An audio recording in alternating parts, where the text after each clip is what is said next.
naging pattern na yung corruption and how it's as if they are robbing us blind. Dati million-million, ngayon billion-billion, at trillion-trillion na. Everyday corruption. Na-emphasize lang ang flood control. We know that there are structures that have been put into place, roads, bridges, na hindi siya talaga up to standard. Saan napupunta yung binabayad natin araw-araw sa gasolina, sa pagkain sa labas, sa binabayad natin sa taxes natin sa negosyo, sa trabaho? Saan napupunta lahat yun? And kung sa paningin ng iba maliit yun, oh my God. Can you imagine na lang na ang isang nagtatrabaho, tanggalan mo siya ng 3,000 to 5,000 per month, times mo ilan ng tao. Can you imagine gano'ng kalaki na pupunta sa government? For some reason, Filipinos, pag sinabi mong politician, sobrang taas ng tingin. Yes, we have to respect them, but not to the point na parang celebrity in-idolize na-idolize fanatic ka na. At the end of the day, we employ them. You guys are employed by us. We the people. Kasi ang katotohanan ngayon, pinapaikot-ikot nila eh. Did you know that corruption, it doesn't happen just in the government office? It also happens sa normal na buhay natin araw-araw. Literal on the barangay level pa lang, may mga ganun ng padulas. Kailangan may padulas ka para si ganito, pumirma. Kailangan meron kang para kay Eddie. Eddie kay ganto, Eddie kay ganyan. And to think na this is the recurring sentiment, especially for those people na nagbabakasakali na magtayo ng negosyo, lumalaban ng patas. Paano na?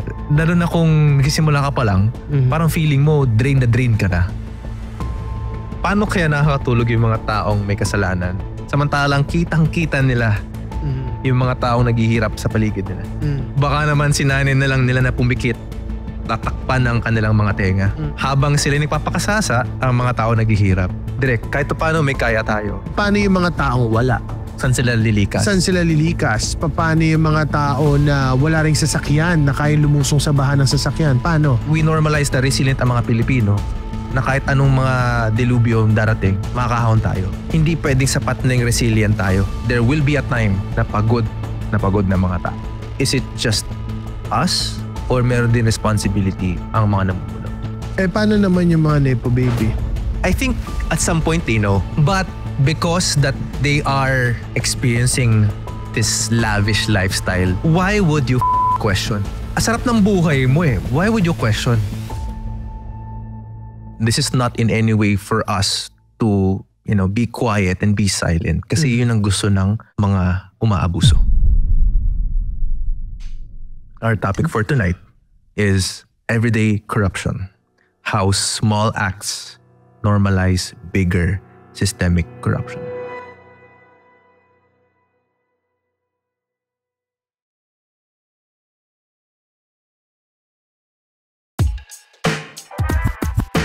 Podcast na naman with Gerald at Brian. Aral lang pulutan sa inuman at kwentuhan. Pinagsamang veterano, parehong talentado. Ihanda ang may katbaso sa lames at intablado. Gusto ko ganito, ang kwentuhan lang ay easy. Nagiging totoo lalo pag naka-whiskey. Pero hinay lang, para goods pa rin ang kidney. Pormahang mabait pero mga bara deadly. Hubat lang ang beat pero kumakalabit.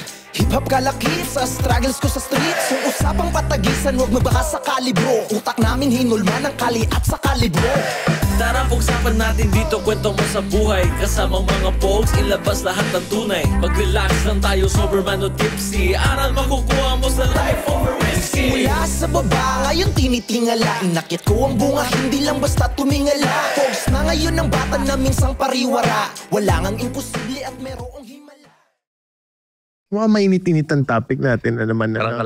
Kailangan natin ng whiskey, Sige. Kamusta ka? Okay naman. Medyo tagal din tayo dinikita, no? Exactly. Tsaka sa nangyayari sa bansa natin, parang it's about time that we talk about this. Yeah? Alright. So let's do this. Okay. Let's go. Hey everyone, and welcome to Life Over Whiskey Podcast, where we share valuable life lessons and stories you can learn from over a glass of whiskey. My name is Gerald. And I'm Brian. And welcome to the show. Direk Che, magandang gabi sa'yo. Magandang gabi sa'yo, sir. We're still here at the wonderful studio ng Triton Entertainment. Kaya nga. Obviously, world class at alam natin that mga ka-whiskey natin who is interested to also experience the same thing, pwede sila mag-book just by messaging Tritone Entertainment. At saka natin yan parang pamilya na natin si Tritone, di ba? Exactly. Dahil talagang from the owners and also the crew itself, lahat mahusay. Galing. Maraming salamat, Tritone Pampered Studios. ka talaga. Exactly. And of course, Direk, huwag natin kakalimutan. Ang favorite nating whiskey. Ano ba yung whiskey na yan? None other than Charles & James. Maraming salamat, Emperador. Maraming salamat for sponsoring this episode. And Direk, this will be an intimate conversation between the both of us. And obviously, along with our mga ka-whiskey at mga kalobarkada. So, kampay muna. Muna tayo. Kasi ang topic natin for tonight is medyo mabigat at controversial but timely. Our topic for tonight is everyday corruption. How small acts normalize bigger systemic corruption. So tama, Bri, everyday corruption. Everyday corruption. People think that yung mga malilit na bagay na yan, okay lang palampasin eh. Okay. But they don't see that it contributes to the bigger picture. I think this is timely because of what is happening in this country. And this is not in any way for us to, be quiet and be silent. Kasi yun ang gusto ng mga umaabuso. And this is not also in a way, bakit ngayon lang? No, I mean, at the very least, dapat meron tayong responsibility to educate people and to share facts and relevant information about what's happening in the country. Hindi natin ito ginagawa direct at baka sabihin ng mga tao, parang naman virtue signaling to mga to, di ba? Parang naghahabol lang ng clout because it's trending. People might see it that way sometimes because as creators, we use our platform as influence. Yes. Ano tingin mo, Derek, about, being creators na may platforms, kahit pa paano, may following naman na tayo. How important it is for people like us to speak up? Well, ako Brian, take ko dyan, napaka-importante for us to speak up simply because sabi nga nila, yung influence, kung may boses ka, dapat gamitin mo sa tama to inspire, di ba? Ako feeling ko, like what's happening dito sa bansa natin ngayon, I mean, it's been a long time. Ngayon na nandito tayo sa digital age, feeling ko ngayon yung perfect time na na mas maging open ka sa mga bagay-bagay. Meaning mas hindi ka dapat natatakot. Kasi kung lagi kang takot ka sa mga nakaupo, takot ka sa mga tao in power, parang how will you speak up or share your feelings? Diba? Paano masishare yung nararamdaman mo na hindi na pala tama yung ginagawa nila? Diba? Alam mo, minsan kasi obviously meron tayong batas, freedom of speech. Yeah. But may mga ways that it is being censored. Yes. And having a platform allows you to not just influence your followers kasi granted na yan but also to have that, may responsibility ka. Yeah. You have that responsibility to inform them what's true. Yes. Kasi ang katotohanan ngayon, pinapaikot-ikot nila Hindi, yun nga Bray, ang katotohanan ay subjective. What is true to you? Yes, what is true to you. Pero paano naman yun kung iba parang delusional ka na again, sinabi ko to in previous episodes. If you're believing something that is not true, di ba delusional ka na nun? Yeah. Na parang blatant na harap-harapan na binabastos ka tapos biglang you're gonna say na hindi totoo yan? Because favorable sa'yo Nagigets mo? Yung mga sinasabi mo delusional people, kasi meron sila yung nakakuha na advantage. Nagigets mo yung sinasabi ko? So, they try to create a certain scenario in their head na napaniwala in that position na correct. Advantageous for them. And napaniwala na nila yung sarili nila na yun ang katotohanan. Gets mo? Parang pathological liar. You're aware of that, right? So, di ba pag pathological liar ka, meron ka ng certain narrative sa utak mo na kinreate mo. So hanggang sa pinaniwalaan mo ng totoo na yun. So, na kahit na sabihan ka ng mga tao na hindi totoo yan, you still believe it. Yes. Pero Bray, ako etong take ko sa current situation ngayon ng bansa natin. I mean, I'm not an expert. We're not an expert. Hindi tayo political people. But ang take ko lang, lahat tayo merong kasalanan dyan sa corruption na yan eh. May contribution tayo. May contribution tayo, may kasalanan tayo. Actually, doon yung papasok eh. Diba? Like, big or small. Yeah. There is a factor. And the mere fact that we are also complicit sometimes of those things. Yes. It adds up to the whole picture. To the bigger picture. Bigyan kita na isang scenario, Bray. I'm sure lahat tayo guilty dito at some point. Okay? Kung hindi man tayo, nagawa man natin once, twice, or kung ilang beses mo nagawa yan sa buhay mo, I don't know, kayo mga ka-whiskey, I don't know, ilang beses nyo nagawa to. Pero, let's face it, kapag nahuli ka sa traffic, anong ginagawa mo? Unang pumapasok sa isip mo. Ano ba? Dalawa lang papasok sa isip mo eh. Number one, huhulihin na naman ako, peperahan na naman ako. Pero, ikaw, minsan, sa sarili mo, pag nag-disobey ka ng traffic rules, nag-beating the red light ka, or bumiyahe ka ng coding, ano gagawin mo para mapadali buhay mo? Babribe mo yung traffic enforcer. Which is, hindi kayo pwede magsinungaling na never nyo nagawa yan. Lahat tayo guilty dyan. So, masama ba yung traffic enforcer na tumanggap siya ng bribe? Minsan naman, tumanggap ng bribe Anong sasabihin mo? Ano na lang to, honorarium. Diba? Honorarium para lang kasi palagpasin ka. Diba? Pero Bray, ikaw, tanongin kita, hindi ba tayo rin, hindi na public official yun? I mean, public official sila, pero tayo ba hindi public official? Pero tayo nag-bribe din tayo eh. Diba? So, is that something na wala tayo na-contribute? Diba may na-contribute pa rin naman tayo eh. What's your take doon? We have to look at it ng why is it being normalized? This has been actually argued on or napag-usapan, I believe it was Vico Soto in one of the interviews. Obviously, when it comes to good governance in Pasig, kilala naman to ng mga tao, si Vico. And one of the things he mentioned during one of the interviews niya is that why is it parang let's eliminate the incentive na bakit ako tatanggap ng bribe kung ako ang ang traffic patroller, for example. Tama ba?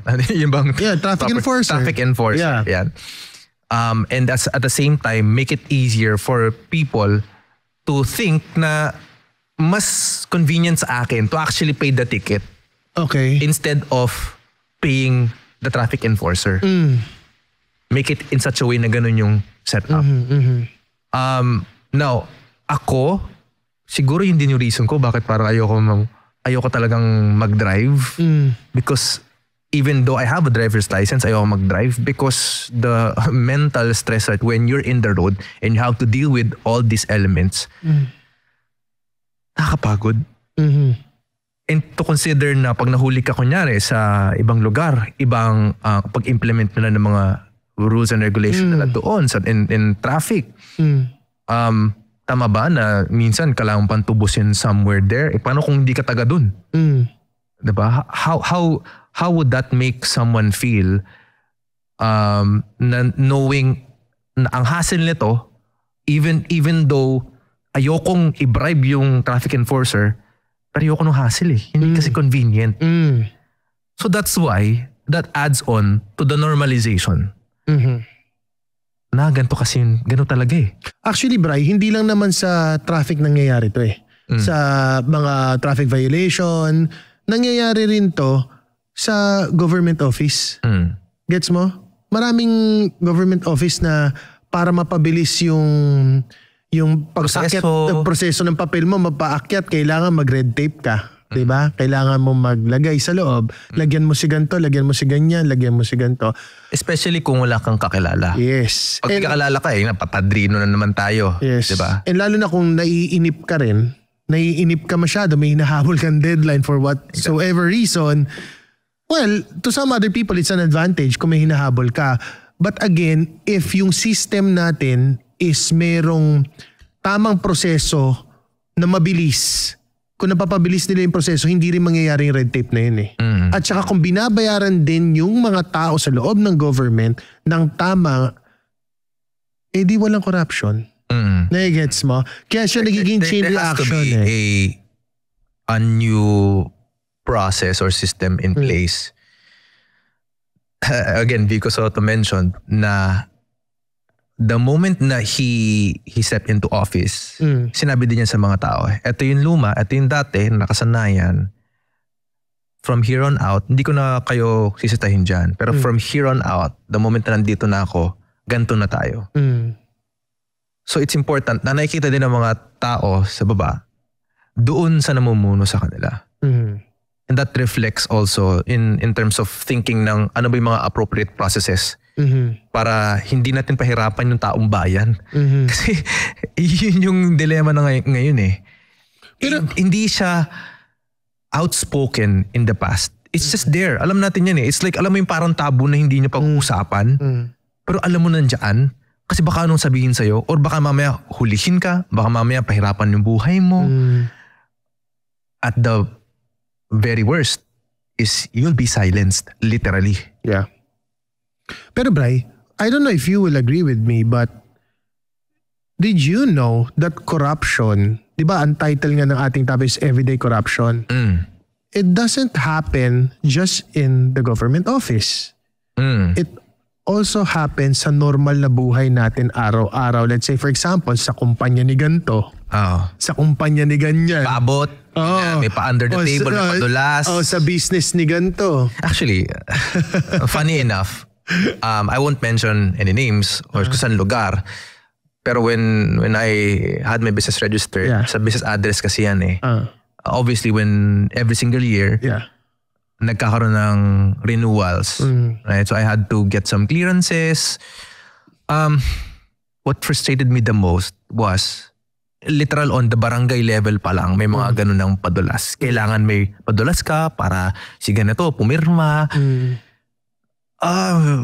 Instead of just paying a couple of hundreds or even like hindi naman abot ng 2,000, 3,000 siguro. You're gonna end up paying what, 30,000 because of all this padulas. And parang nakaka-dishearten. Yes. And to think na this is the recurring sentiment, especially for those people na nagbabaka sakali na magtayo ng negosyo, lumalaban ng patas. Paano yun? Paano na? Lalo na kung nagsisimula ka pa lang, parang feeling mo drain na drain ka na. Ikaw ba Derek? Have you ever experienced that? Especially, syempre mas matagal ka na nagnegosyo sa akin eh. Ako Brian, as a business owner, sa akin, yung mga pag-open ng negosyo, mag-open ka ng negosyo, ang hirap. Lalo na pag magsasara ka ng negosyo, Brian, ang hirap. Mas mahirap magsara ng negosyo. Bakit? Kaysa mag-open. I don't know. For some reason kasi meron akong taga-asikaso na nag-aasikaso for me, no? Ang daming hinihingi. So, pero kapag naman nag-settle ka right away, ang bilis. Ang bilis. Diba? Kailangan meron kang para kay Eddie. Para kay Eddie? No, para kay Eddie. Sa Amerika, kay Uncle Sam. Oo, ito para kay Eddie. Para kay Eddie? Eddie. May ganun ba? Oo, kaya kunyari Eddie kay ganto, Eddie kay ganyan. Para kanino ba to? So parang ganon. So, kay Eddie. Bumibilis yung proseso pag ganon. So, yun yung mga well, sabi ko nga I'll be a hypocrite kung sasabihin kong hindi din ako nag-benefit na may mga iba akong pinatransact na mas bumilis yung process. Lahat naman tayo guilty dyan. Yun nga, Direk. Kita dyan i-clarify ko lang na we can do that and we're willing because of convenience, because of how it's all set up. Correct. Pero imagine mo yung mga tao na una-una walang kakilala, walang resources Na magbayad na para magbayad. bumilis. So they have to go through all the hoops just to get something done by the government. Tama din. Pero Bri, kailangan mo rin isipin na siguro yung mga tao na rin yun, kung binabayaran din sila ng sapat, hindi ko sila pinagtatanggolan, but I'm just saying kung binabayaran din sila ng sapat, baka na-lessen yun. Di ba there was a time na parang, I think, ito yung past administration to na tinaas ang sweldo ng mga pulis. So, ako pabor ako dun Bakit? Kasi pag tinaas mo yung sweldo ng pulis, magkakaroon ng less corruption in terms of everyday corruption na sinasabi nila. Diba? Hindi ko po nila lahat ng pulis, but let's face it, merong good and bad cop. So ngayon, mababawasan yung corruption. That's number one. And Kasi sila maghahanap ng ibang means of magkakakitaan. Kasi kung sapat yung living. kinikita mo for your family, may benefits ka, may PhilHealth ka, may mga ganyan ka, mga may health card ka, alam mo yung magiging mas tapat sila That's how I see it. No? Hindi mo naman maiiwasan minsan kahit na anong industriya, meron talagang rotten tomato Diba? Hindi naman lahat perfect. Pero yun, malilesen siya. That's one. So para sa akin, yung mga nagtatrabaho sa government, dapat bayaran din sila ng tama para malesen yung mga ganong bagay. That's my opinion. So we talked about yung mga maliliit na bagay that contributes to the bigger thing in a bigger scale. Obviously, what we were trying to put out there is we have to start from ourselves. Correct. That yung mga maliit na bagay na yun, kailangan ngayon pa lang baguhin na natin. Yung mga nakasanayan na natin, baguhin na natin. But let's speak about the bigger picture naman. I have been scouring through videos upon videos of the documentaries of what happened in the past. I won't go into very, very specific, but naging pattern na kasi ito Naging pattern na yung corruption and how it's as if they are robbing us blind. Dati million, ngayon billion, at trillion na. Especially with the flood control projects. Na-emphasize lang ang flood control. Pero we know that there are structures that have been put into place, roads, bridges, na hindi siya talaga up to standard. Yeah. How do you feel about, especially sa flood control, yun yung mainit ngayon, how do you feel about it? Lalo na sa inyo, binabaha din. How do I feel? Well, perwisyo ba sa sayo? Sobra, like, how do you... kasi every time na uulan, meron kang fear na baka yung gamit ko, baka yung kotse ko, lumutang. And syempre, not only us, hindi lang ako, pati yung pamilya, but also our neighbors. Syempre, nagkakaroon ba kayo ng mandatory evacuation dun sa... Wala naman. Kasi yung part na kung saan kami, doon sa lugar namin, I would say, yung dadaanan mo sa amin is flooded. Doon mismo sa village namin, ang nagfa-flood is yung parts ng kalye sa amin. But passable pa rin siya. Okay. Ang problema, tinaasan kasi yung aming daan sa labas. So ngayon, lahat ng tubig Oh my God. napupunta dun sa mga bahay. So You know that's the same story. Sorry, taga UST ako Okay. Taga UST tuloy. I studied in UST. Okay. So sanay ako sa baha when I was studying for high school and college there. Literal ganyan direct. Na binabaha kami sa loob at labas. Siyempre pag uuwi ka na kailangan mo baybayin yung Espanya. Buti nga hindi kami na-leptospirosis Pero the moment na tinaasan nila yung street ng Espanya, pumasok sa amin yung tubig. Para kami naging catch basin. Okay. Ang lala. Tapos literal na the field, para siya naging pool talaga. Oh, okay. So, grabe yung isa inyo, in case in point sa inyo, do you think it was a good idea? Tinaasan nila yung road sa labas? Syempre, it's not a good idea, but again, pagka I would say, election time, tinataasan siya. So, Election time? What do you mean? I don't know. Baka nagkataon lang, coincidence. But usually, pag election time kasi, syempre may mga nagpapagawa dyan. Or bago mag-election, bago pala mag-election, papagawa sila ng mga roads para makita na, oy, may ginagawa. Parang ganon. So, ako, parang dumating na lang sa point na parang Tinanggap mo na lang. Kasi parang, alam naman problemahin ko pa, mag-rally ako doon or whatsoever, di ba? Alam mo yan, but syempre, a part of me feels na saan napupunta yung binabayad natin araw-araw sa gasolina, sa pagkain sa labas, sa binabayad sa taxes natin sa negosyo, sa trabaho, saan napupunta lahat yun? And kung sa paningin ng iba, maliit yun, oh my God. Can you imagine na lang na ang isang nagtatrabaho sa isang opisina, tanggalan mo siya ng, let's say, a certain amount, 3,000 to 5,000 per month. Maliit yan ha, pero isipin mo, 8 times mo ilan ang tao dun sa lugar na yun. Diba? Can you imagine gaano kalaki na pupunta sa government? Okay lang naman sana kung ito, nakikita mo sa infrastructure, nakikita mo sa, sa mga kalye natin, sa may mga gumagawa tayong tourist destination. Okay yun eh. Kasi syempre, yun for tourism. Yes. Diba? So, kaya lang, sadly, parang may disconnect. May disconnect. Hindi mo nakikita so that you're not as confident to say na parang may napupuntahan yung binabayaran mo na tax. Yes. And lastly, ewan ko, for some reason Filipinos, pag sinabi mong politician, sobrang taas ng tingin mo. Parang sobrang taas na, well, yes, we have to respect them, but not to the point na parang celebrity in-idolize in-idolize fanatic ka na. At the end of the day, we employ them. Yes. We voted for them. Actually, grabe si Vice Ganda doon sa nag-talk siya sa rally. Na sinabi niya talaga kay BBM, kay President BBM, yung gano'n na we're looking at you. You guys are employed by us. We the people. So it's important for also to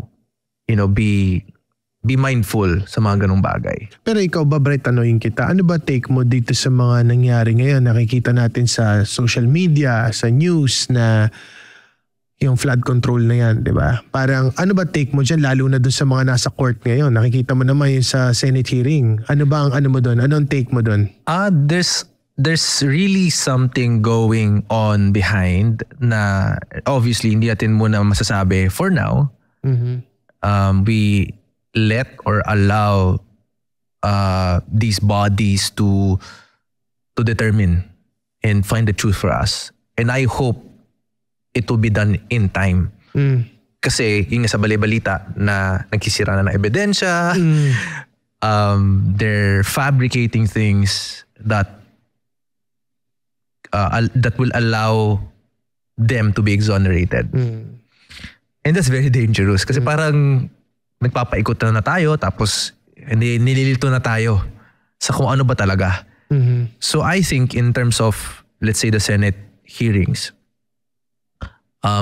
very, very impartial or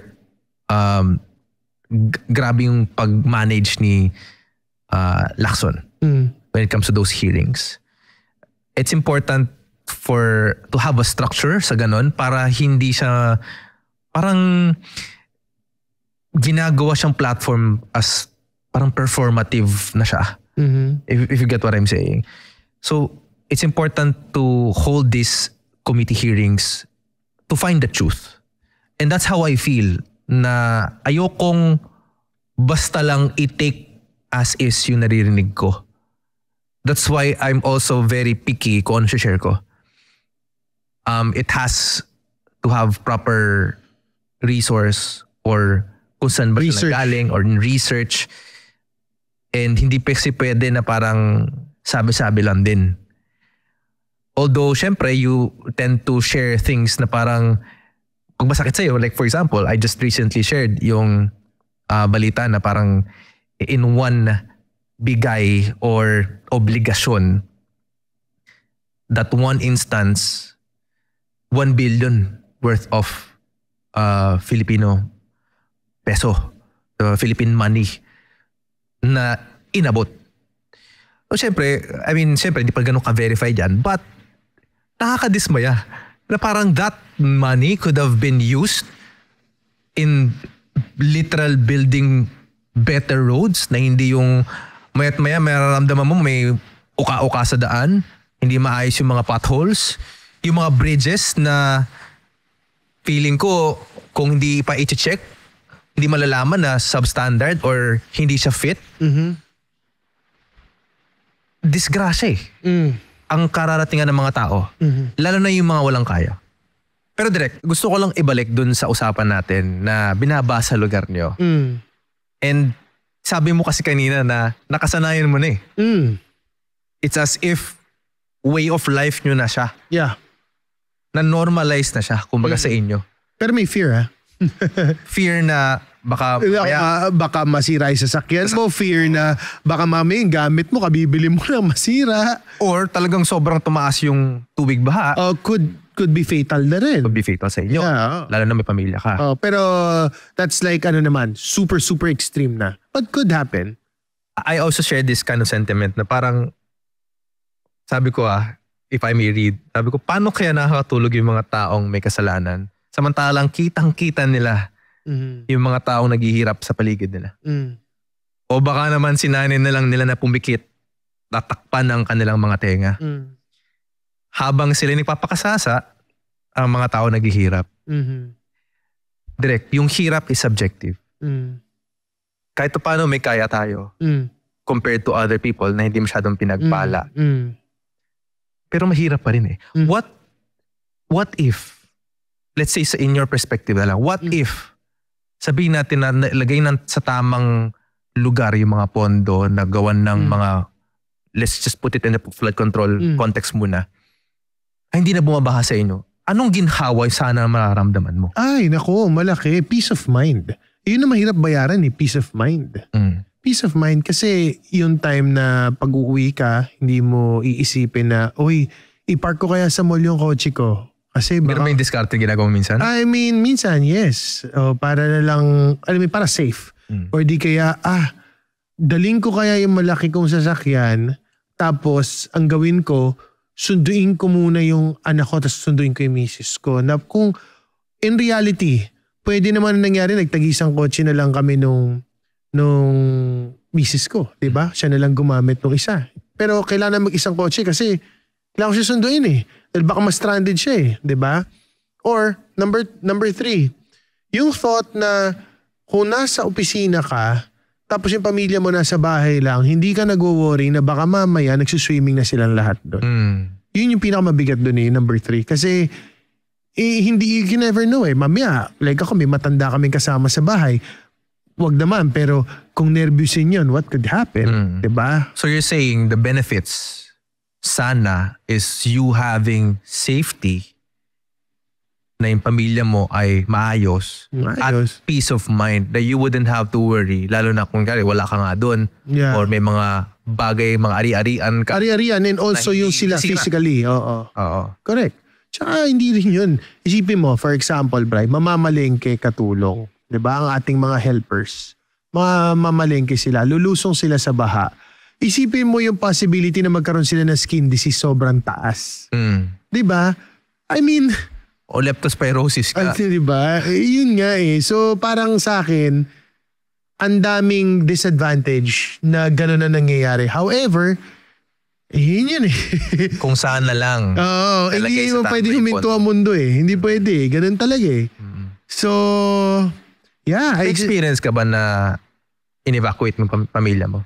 May experience ba ako na in-evacuate ko family ko? Yes. There was this one time that I did, sa condo kami natulog. Kasi, nagkaroon ng baha, tapos nawalan ng kuryente. Tapos, yung gamit sa baba, hindi naman sobrang na... Hindi naman lumulutang. Hindi naman katulad nung sa mga iba nakikita natin. But, yung, alam mo yung mga tables nyo, may konti ng, yung table and chair, meron ng ganyan na konting... May marka na. So, hayaan pa bang umangat yun, di ba? So, sa akin, Sa condo na lang kami. Siguro, panik ka na nun. Paano kaya wala kang condo? Buti na lang meron. Presence of mind. Presence of mind. Buti na lang at may condo. Paano yung mga taong wala? Saan sila lilikas? Paano yung mga tao na wala ring sasakyan na kaya lumusong sa baha ng sasakyan? Paano? Diba? Actually, isa sa mga napanood ko din na somewhat of a documentary sa Netflix about Hurricane Katrina. Yeah, sa US. Nakita mo ba yung Netflix na yan? Parang lang. Oo. So, may part of kung saan tinamaan ang Amerika na karamihan doon mahirap. They don't have any other place to go. At ang nangyari is, tumama na, parang yun nga yung dumarating sa point na hindi pwedeng sapat na yung resilient tayo. Because those people, they did not evacuate because they think na it's just like any other storm that they experienced in the past. At makakaahon din sila. That's the common sentiment. And that's the same here in the Philippines. Now we normalize na resilient ang mga Pilipino na kahit anong mga delubyo darating, makakahon tayo. And what's bothering nung pinanood ko yung documentary na yun, parang kasalanan pa nila na wala silang mapuntahang iba, malikasan, yung lilikasan nila, hindi, kahit pa paano hindi makatao yung living conditions, hindi sila ma-evacuate, they've been treated in such a way na parang, is it just us or meron din responsibility ang mga namumuno? So that is a reflection on what is also happening here in the Philippines. Kawawa yung mga taong walang resources. Paano naman yung mga Nepo baby? Nako. Alam mo, nung una hindi ko kilala yung mga Nepo baby. Meron akong kilala, pero nung pumutok yung issue na yan, binablur kasi nila yung face. Recently ko lang nakita yung mga names and whatsoever. Are they excused? Tingin mo? Good question. Subjective din yan ha. Kasi ako for me, tayo Bray, may nanay ka, may tatay ka. Ako may mom.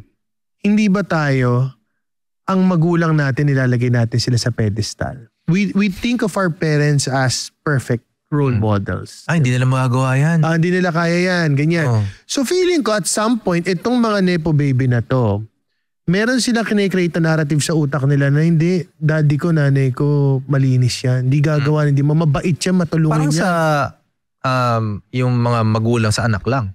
Yes. Diba? Na para pag may ginawang krimen, hindi halos makapaniwala. Oo. Pinrain lang yung anak ko.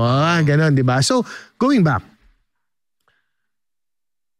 Kaya lang, ignorance is bliss, sabi nga nila. Hindi naman pwedeng dahil ganon alam mo nang, for example, public official yung yung magulang mo or let's say contractor yung magulang mo, dapat kahit papano at kung siguro college level ka na or mas matanda ka, kahit papano alam mo na.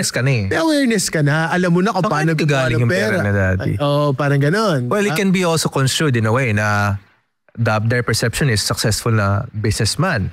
Pwede din. Owner. Pwede din. Hindi kasi dikit to sa kay senator or dikit to kay congressman. Marami nakuha na projects. Parang gano'n. Pwedeng gano'n. Diba si Tito ganto? Diba? Si Uncle. Diba? Kailangan na masakit lang dun kasi. Dahil nga siguro nasa era rin tayo na sobrang flex era. Diba? Isipin mo, hindi ko matanggap. I mean, ilan tao, mga bata, Finlex mo, Richard Mille. Parang may gulay. Richard Mille, Patek Philippe. Diba? Pinakamababa na ata, Rolex Taka Audemars Diba? So parang sa akin, may mas mabibilib ako kung hard-earned money yan. Kung galing yan sa talagang malinis. Actually, speaking of flexing, ngayon nga may negative connotation na pag this person or this creator is naka-Richard Mille, naka-Richard Mille. No, not just having luxury, luxury things. Pero literal na any kind of flex right now is seen as if parang baka binili ka ginagawa to. Saan galing to? Yun Yeah. Di ba? Parang, ano ngayon, lalo na yung mga creators, they're receiving flack about it. Yeah. But going back to the discussion about Nepo babies, I think at some point they know. Do you think? I think at some point they know Kaya like, the benefit money, sila. the money that they're getting can either be acquired through illegal means or maybe through mga padulas, perhaps mga suhol. But because that they are experiencing this lavish lifestyle, why would you question? If you experience a lifestyle na lahat kaya mo makuha, lahat kaya mo mabili, why would you question? Well, In psychology, in the psyche ng mga tao, na nakuha mo lahat, asarap ng buhay mo Why would you question? Ngayon, papasok ang morality of doing the things and making the choices and the decisions. Siguro pag nasanay ka na gawin ng isang bagay, kahit alam mong mali or alam mo nang galing sa masama, nababago na yung frame of mind mo Na you would think, okay lang to. I can pass it on as hindi ko naman alam, magugas na lang ako ng kamay. So at some point, I think some of them know What do you think about that? Ako, ito ang tingin ko, Bray, na lahat ng tao merong vested interest. All of us. Okay. And that is the truth. The reality of That's the reality of life. I mean, sino bang tao ang walang vested interest? Lahat meron Depende lang kung ano ba talaga yung vested interest mo. It could be good, it could be bad. Kasi, I mean, I'm sure like yung ibang tao, may vested interest sila in a good way. In a good way ganun ko na lang siya gusto ilagay. Kasi hindi mo pwede sabihin sa akin na sobrang pure mo, sobrang linis mo, ito lang yung gusto mong gawin. I don't think so. I guess, speaking of vested interest, sinasabi mo na may mga, sabihin natin agenda ng mga tao. And hindi masama na may agenda ng mga tao. But you have to look at it in the context na saan mo ba ito gagamitin? Is it for the good of others? Or are you taking advantage of others? Yun ang take ko doon. Yeah.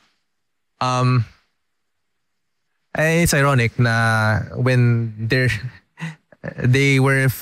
Nepo babies, they were flexing. Actually, yun pa yung naging hudyat for the netizens or people online to really look deeper and find evidences. Dahil nga siguro social media rin ngayon, mas nagiging aware na at mas nagiging open na mga tao to look for these small evidences and come up with their own conclusions. Kasi minsan hindi nila masabi. Hindi mo lang masabi pero alam mo na yung totoo. Gabi nangyari kay Charlie Kirk, no? But yeah, I mean, speaking of politics, I mean, to be silenced because of your own political beliefs and opinions, that's one fear ng mga tao ngayon. Yeah. Honestly, direct. That's also one fear even way back. Maraming taong gusto magsalita pero natakot sila na baka sila patahimikin ng mga taong may kapangyarihan, may connection, at may means to do whatever it is that they please. Yung mga tao lang na actually yung mga kaya magsalita, may mga means also, may power at may influence. Na kung napapansin mo. Pero nag-iiba na ang landscape ngayon, direct. No nga All the more na nagsalita na yung mga tao. Yeah. I wasn't present sa mga previous EDSA revolution.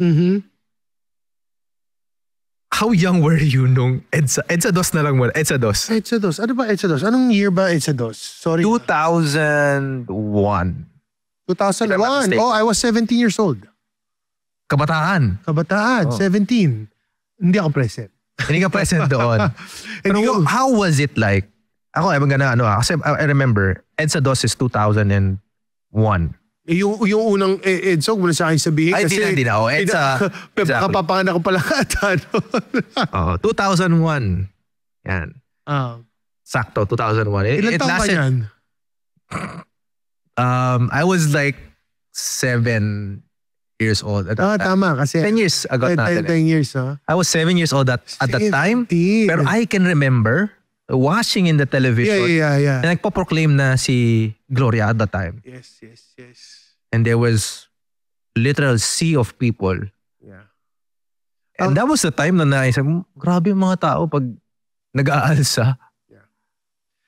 Ako, ewan ko, Brian, I'll be very honest. At that time, ang naaalala ko na it was a holiday and nasa bahay lang ako and watching television. Kasi noon, di pa na mauso yung mga cellphone. Wala pa yun So, doon lang ako, nanonood lang ako. Balita ka. Oo, just parang ang narrative lang sa akin is that the way I understood it, parang masama yung presidente.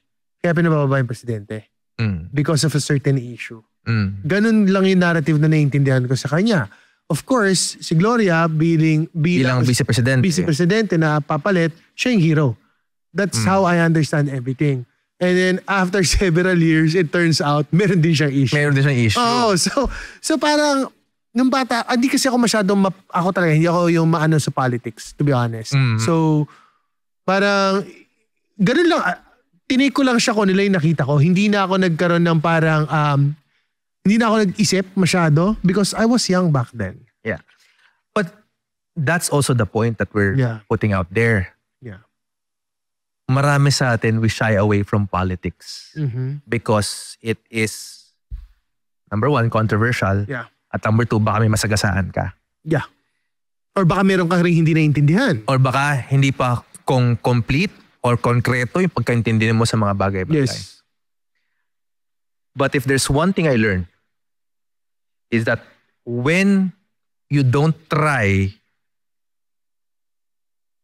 to know your history, it tends to repeat itself. And Agreed. It has been repeating. It's a cycle. There will be a time na pagod na mga tao. I am hopeful, kung tatanungin mo direct, if I may, sa conversation natin, I'm hopeful na whatever the situation, ang issues that our country is undergoing right now, it will be resolved. Ma-uncover din yung katotohanan. At importanteng, papakulong yung mga may kasalanan talaga. I'm hopeful. And death penalty, okay sa'yo? Yan medyo controversial topic, na death penalty. Sa akin, mabigat na kapurusahan yan. And it's debatable to be honest. Debatable. I am pro-life. Ako, I'm all for it, bro. Oh my God. Contradicting tayo dyan. I am pro-life. Yeah. But I also understand why people have that feeling. Lalo na kung grabe talagang ginawa. Wow. Grabe talagang ginawa. Na parang hindi siya remorseful. Yeah. And hindi siya wala siya sa tamang katinuan. Yung mga ganong bagay. I get that. But I'm still pro-life. I don't want to be part of na parang na-enable ko yung pag-take ng life. So that's my stand. But again, direct, if I were to give my takeaway around this is, I'm hopeful that one day this country will rise above the situation and the challenges that we are encountering today. And I hope na pagdating sa panahon that we elect our leaders, we are gonna be well informed na hindi natin mauulit yung mga nararanasan natin today. And sana by that time, there's better processes, wala na mga padrino, padulas, wala na mga small acts of bribery and corruption because that adds up. Yeah. That gives the impression na wala nang malinis, wala nang matino, na ang Pilipinas hindi maayos na bansa. And I like to think that if we do that, one day, Direk, Philippines will be a first world country. How about you, Direk?